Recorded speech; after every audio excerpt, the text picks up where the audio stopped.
Salut à tous. Aujourd'hui, je vais vous parler d'une des plus grosses galères cinématographiques que j'ai pu voir. Si je vous parle de Deadpool, vous avez en tête un blockbuster, une grosse prod américaine, qui fait des centaines de millions d'entrées. Alors oui, le film a cartonné. Mais Ryan Reynolds et une partie de l'équipe ont fait face à un nombre de complications incalculables. Accrochez-vous, mais le film a mis 16 ans à voir le jour.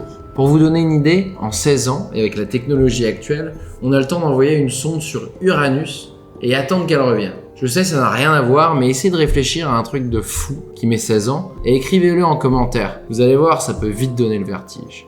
Bref, bien qu'il m'ait fait rire, ce film n'est clairement pas mon préféré. Mais cette histoire m'a juste passionné. Je vous raconte tout de suite ce délire qu'a été l'écriture et le tournage de Deadpool.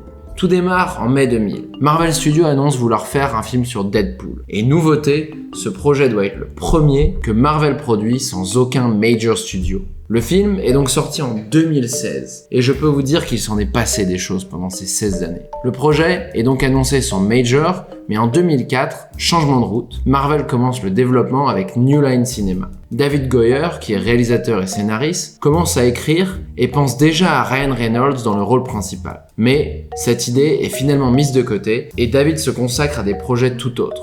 Dommage, ça partait bien. Un an plus tard, en 2005 donc, ça fait déjà 5 ans depuis l'annonce du projet, New Line lâche finalement le projet et 20th Century Fox l'acquiert. Bon, un de parti, mais un autre de retrouvé. On s'en tire pas trop mal, non ? Sauf qu'à ce moment-là, 20th Century Fox est sur une autre prio, le spin-off X-Men Origins, Wolverine, dans lequel Ryan Reynolds incarne déjà Deadpool. Ils ont donc pas trop le time pour le film de Deadpool solo. Le film sur Wolverine sort en 2009 et est décrié par la critique, par les fans et ultérieurement par Ryan Reynolds lui-même d'ailleurs. L'un des reproches étant le personnage de Deadpool, quasiment bouche cousue et réduit à un simple faire-valoir. Très éloigné des comics où il est drôle, hardy, charismatique. Et ça met un petit coup au projet d'un film autour de Deadpool, c'est sûr. Mais 20th Century Fox se lance quand même et enfin, j'ai envie de dire, sur Deadpool. Et là, ça fait déjà 9 ans. Deux mecs sont engagés début 2010 pour écrire le script. Reed Rees et Paul Wernick. Pendant 6 mois, ils feront tout aux côtés de Ryan Reynolds qui les aide beaucoup pour que le personnage de Deadpool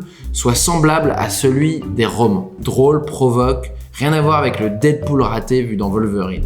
Reynolds a également été impliqué dans le processus d'écriture du scénario, apportant son humour unique et une compréhension profonde du personnage. Et après 6 mois de dur labeur, c'est enfin une bonne nouvelle qui leur tombe dessus. Et non, le script est refusé. Robert Rodriguez, qui avait été sélectionné pour être réalisateur, quitte aussi le projet. Et oui, encore un réal en moins. Donc en gros, ça fait 10 ans et on est toujours au point mort. Et pour couronner le tout, un autre problème majeur surgit. Ryan Reynolds s'est engagé auprès de la Warner pour jouer Green Lantern. C'est un autre héros, mais un peu plus vert. À ce moment-là, le film Deadpool est très compromis et il n'est pas prêt de voir le jour du tout. Mais encore un rebondissement. En 2011, en avril, un nouveau venu sur le projet va tout changer. Il s'agit de Tim Miller, qui est choisi comme réalisateur pour Deadpool. Le projet revit. Après avoir déjà vu défiler 3-4 réals, on en a un potentiel sauveur.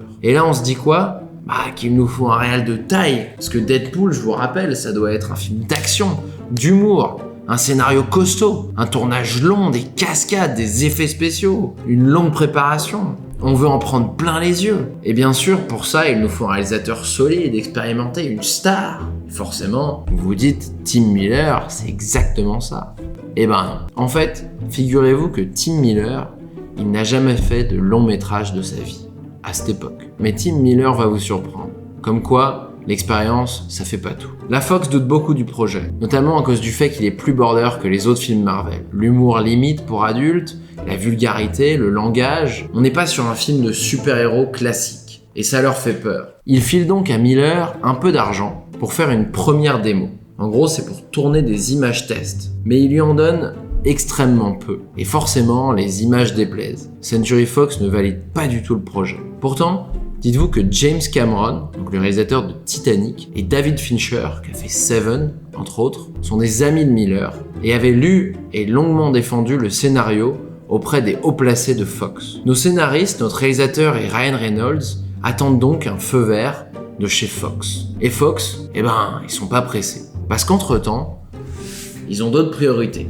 C'est un défilé de blockbusters chez Fox. En 2011, X-Men, le commencement. 2013, Wolverine, le combat de l'immortel. 2014, X-Men, Days of the Future Past. Et en juillet 2014, 14 ans les gars, 14 ans, énorme drame qui change le cours de l'histoire. Vous vous souvenez de la bande démo tournée auparavant par l'équipe? Les premières images fuitent sur internet. Personne ne sait qui c'est. Catastrophe. Mais vous savez, quand on enchaîne les galères, il y a un truc qui s'appelle le karma. Et là les gars, il se passe un truc de dingue. En fait, les images deviennent virales. Les gens adorent. Et Fox prend en septembre, 2 mois après la fuite, la décision de faire le projet.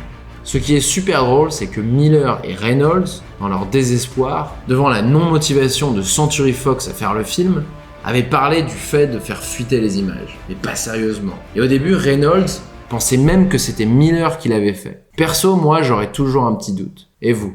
Est-ce que vous pensez qu'il aurait été capable de faire ça? Ou est-ce que c'est juste un piratage de plus chez Fox? Mais bref, le film est enfin parti, mais Century Fox refait un sale coup à l'équipe de Deadpool. 48 heures après avoir démarré le tournage, les studios baissent encore le budget alloué au film qui tombe à 50 millions de dollars. Pour vous donner une idée, c'est rien comparé à leur dernier film de ce type.